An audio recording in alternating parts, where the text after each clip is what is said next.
আজকে তারা পরিবহন ধর্মঘট করায়, ঠিক অন্যের সমাবেশ হলেই তখন এই সমস্যায় আনে। আজকে আমাদের অপরপক্ষে তারা যখন কোনো কাজ পায় না, ঠিক যেভাবে ৭৫রা মারা গেছিল, ছাত্রলীগ নিজেরা অন্তর্দ্বন্দ্বে থাকেন। আজকে আমরা গণতন্ত্রের কথা বলি, পুলিশের কাছ থেকে আমার অনুমতি নিতে হয়, এই চেয়ে লজ্জাস্কর কোনো ব্যাপার হতে পারে না। পুলিশ ভাইরা আপনারা সাবধান হন, আপনারা তো অনেক দালালি করেছেন, অনেকভাবে সরকারের খাদেম হয়েছেন, কিন্তু দেখতে পাচ্ছেন তো কিভাবে আপনাদের চাকরি যাচ্ছে, আপনাদেরকে অবসরে পাঠিয়ে দেওয়া হচ্ছে, আরও দিন যাবে, আরও যাবে। সুতরাং আপনারা জনগণের পক্ষে থাকেন, কোনো দলের পক্ষে নয়। আজকে উন্নয়নের এত জোয়ার বইছে যে নৌকা ডুবি ডুবি প্রায়, এই জোয়ারের উন্নয়নের জোয়ারে নৌকা ডুবে যাওয়ার উপক্রম। আজকে মাননীয় প্রধানমন্ত্রী আপনি কথা দিয়েছিলেন যে বিরোধী দল মিটিং মিছিল করতে পারবে, তাদের বাধা দেবেন না, বরঞ্চ চা খাওয়াবেন।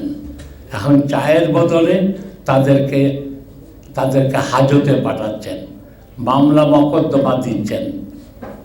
এই করে কখনো কেউ জিতে দেয়, কোনো ফ্যাসিস্ট সরকার এইভাবে ক্ষমতায় টিকে থাকতে পারেনি।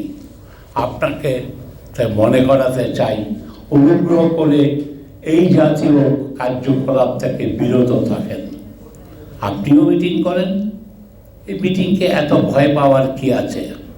এত লোকসমাগম, আপনারও তো লোকসমাগম হচ্ছে, যে আপনার যে হচ্ছে না একবারে তা নয়। আজকে যদি এইদিকে নজর না দেন তাহলে কি হচ্ছে, সব কিছুর উন্নয়ন ঊর্ধ্বগতি।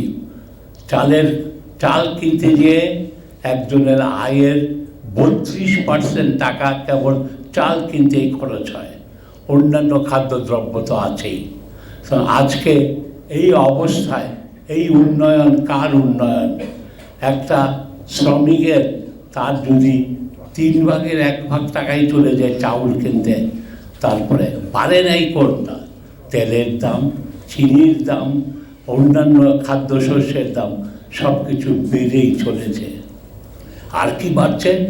আমাদের সীমান্তে বিএসএফের হত্যাকাণ্ড। আপনার পররাষ্ট্র নীতিতে আপনি চূড়ান্তভাবে ব্যর্থ হয়েছেন, আপনি অন্যের দয়ার উপরে বেঁচে আছেন। আপনাকে বহুদিন আগে বলেছিলাম যে রোহিঙ্গাদের কেবল বিদেশি সাহায্য নিয়ে খাওয়ালেই হবে না, তাদেরকে আত্মরক্ষা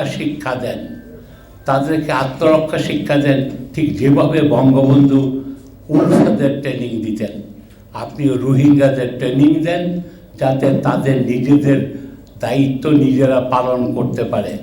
আমরা এইভাবে এটা চলতে পারে না। তাহলে আজকে এসেছিল 12 লাখ, হয়ে গেছে 15 লাখ। তারপর আর কি হয়েছে? আপনি সাউদির কাছে হাতে পায়ে ভিক্ষা চেয়েছেন, তার উত্তরে সাউদি কি বলেছেন? 3 লাখ রোহিঙ্গাকে বাংলাদেশি পাসপোর্ট দিন। 3 লাখ রোহিঙ্গাকে বাংলাদেশি পাসপোর্ট, তাদের সাউদি পাসপোর্ট দিতে অসুবিধাটা কোথায়? আজকে এই সব দিকে যদি নজর না রাখেন, আমার শ্রমিক ভাইরা, আপনারা তো অঙ্ক করতেও শেখেন নাই, আপনারা 20,000 টাকা দিতে আপনি চলতে পারবেন না। একটা পরিবারকে বেঁচে থাকতে হলে কমপক্ষে 25,000 টাকা দরকার, 25,000 টাকা দরকার। চাল ডাল বাসস্থান, ছেলে মেয়ের লেখাপড়া, তাতে 25,000 দরকার। আজকে আমাদেরকে এই অর্থের যোগান সরকারকেই দিতে হবে। সরকার হয়তো দুর্ভিক্ষ আমাদের হবে না, কিন্তু আমাদের দুর্ভিক্ষ প্রায় অবস্থায় আছে, আমাদের অর্ধ আহারে আছে, এই অর্ধ আহারে সেই আছে।